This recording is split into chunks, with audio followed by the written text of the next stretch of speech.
జిల్లా పలాస నియోజకవర్గంలో వెంకటేశ్వర దేవాలయంలో కుమ్ములాటలో గాయాలు పాలైన వారికి ప్రభుత్వం ఈరోజు చెక్కులు పంపిణీ చేసింది. అందులో భాగంగా ఈరోజు వజ్రపుకొత్తూరు మండలం నగరంపల్లి పంచాయతీలో శివరామపురం గ్రామంలో ఒకరికి మరియు సీతారామం పంచాయతీ సీతాపురం గ్రామంలో ఒకరికి ఇరువురికి కలిపి వజ్రపుకొత్తూరు మండలం తెలుగుదేశం పార్టీ టీం మరియు వజ్రపుకొత్తూరు మండల రెవెన్యూ అధికారులు పాల్గొన్నారు. ఈరోజు స్థానిక టీడీపీ కూటమి పెద్దలందరూ కూడా వచ్చేసారు. అలాగే గ్రామ పెద్దలు వచ్చారు.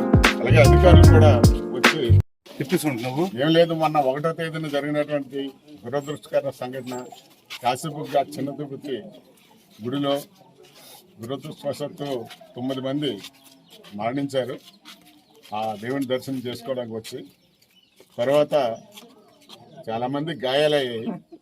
ఆ గాయాలయ్యే వాళ్ళకి చనిపోయిన వాళ్ళకి కూడా మరి ప్రభుత్వం వెంటనే స్పందించి చనిపోయినటువంటి వాళ్ళకి 15 లక్షల రూపాయలు ఎక్స్గ్రేస్ ఇవ్వడమే కాకుండా అలాగే దెబ్బలు తగిలినటువంటి గాయపడినటువంటి ప్రతి వ్యక్తికి కూడా 1 లక్ష రూపాయలు తగ్గకుండా మరి వాళ్ళకి కూడా వైద్య సదుపాయం కల్పించడానికి ఏంటంటే చెక్కులు అందివ్వడం అనేది జరిగింది.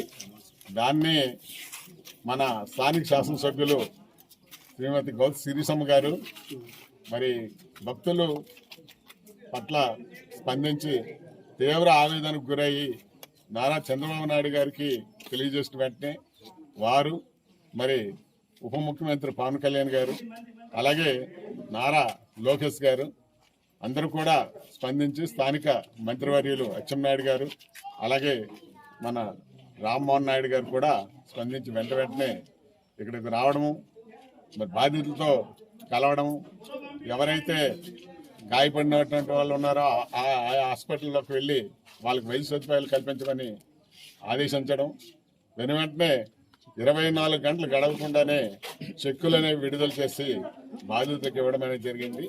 మరి అందులో భాగంగా ఈరోజు కూడా మేము ఇక్కడికి సీతాపురం సంబంధించి మన దుంప భారతమ్మ గారికి అలాగే శివరాంపురం సంబంధించి దట్టి యాదమ్మ గారికి చెరో 1 లక్ష రూపాయలు మరి చెక్కినట్టంటే అందేమని మా శిరీషమ్మ గారు చెప్పారు. అలాగే మన స్థానికంగా ఉన్నటువంటి మన ఎంఆర్ఓ గారు సీతారామయ్య గారితో కలిపి మరి మేము ఇక్కడికి వచ్చి ఈ చెక్కులు అనేవి పంపిణీ చేయడం జరిగింది. మేడం గారు మరీ చెప్పారు తప్పనిసరిగా